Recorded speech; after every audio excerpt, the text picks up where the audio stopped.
This is 8 Minute Climate Fix, a podcast helping you understand the energy and climate challenge in just a few minutes. I'm your host, Paul Schuster. The demand for electricity hasn't really changed very much since the 1990s. It's been pretty flat, and that's despite a whole host of new plug-in devices and data centers.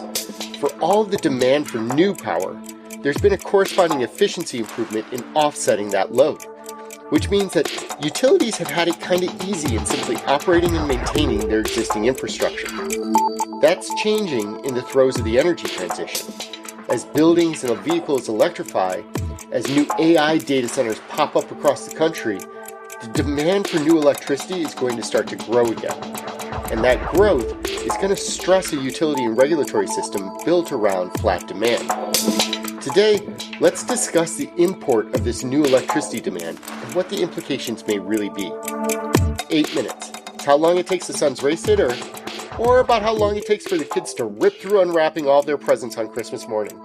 I hope they enjoyed that ugly sweater I got for them. Let's get it on.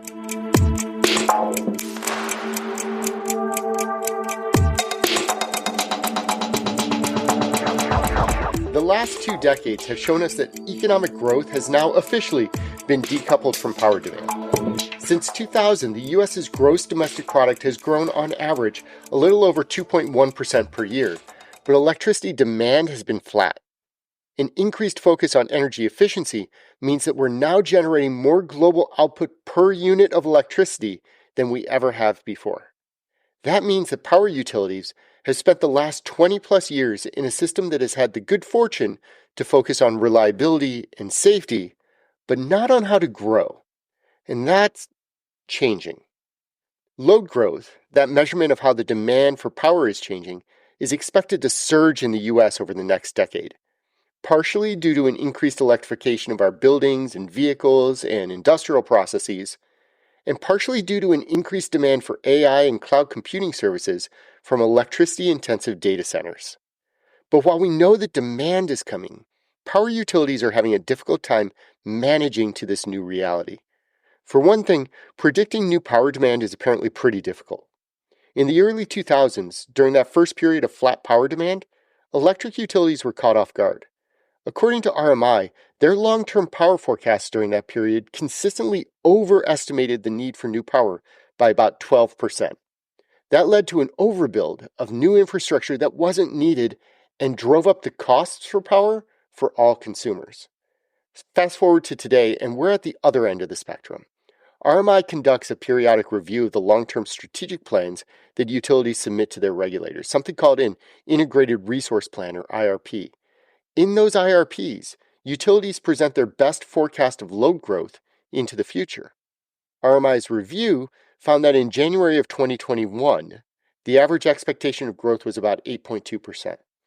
By August of 2022, that forecast had been revised to 10.3%, and by December of last year, that forecast had been revised up again to 15%. RMI's most recent review of IRPs in June of this year saw the forecast adjusted again to 23.9% load growth. Utilities now continue to underestimate the need for new power. In fact, the International Energy Agency has their own prediction on load growth. Their estimates aren't 20-something percent, but more like 37% through 2035.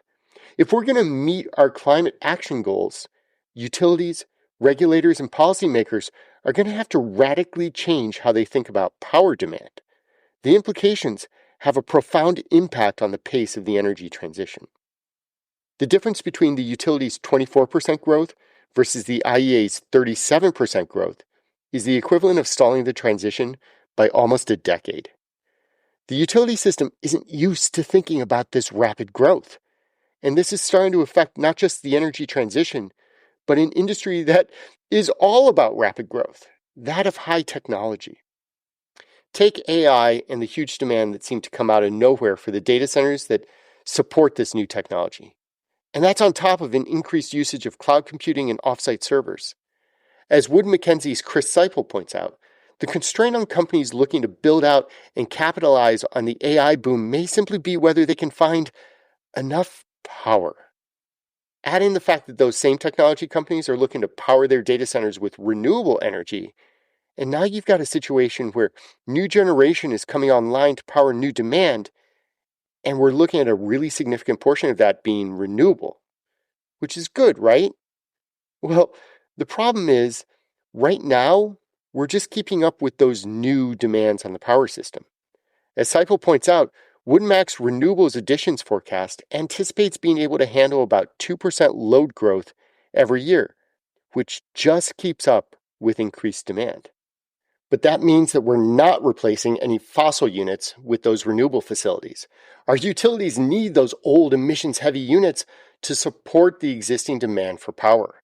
So what we're seeing is exactly what we don't want to have happen from a climate perspective. Delayed closures of coal and gas units despite the heavy build-out of renewables. The utility process needs a makeover, one that's aligned with rapid growth and infrastructure build-out, one that alleviates procedural hurdles without sacrificing the emphasis on reliability and safety, one that shrinks the planning cycle. Today's infrastructure planning is done on a 5 to 10-year trajectory. Try explaining that to a technology executive who is looking at data center needs over the next few months. Power utilities are at the nexus of the energy transition, which means great opportunity along with great challenges. Without a real change in the way that they address load growth and adapt to changing electricity demand, power utilities may end up being one of the biggest bottlenecks towards a cost-effective energy transition. A coordinated effort between utilities, regulators, policymakers, and even big energy consumers is needed to ensure that that bottleneck is avoided. I'm Paul Schuster, and this has been your 8 Minutes.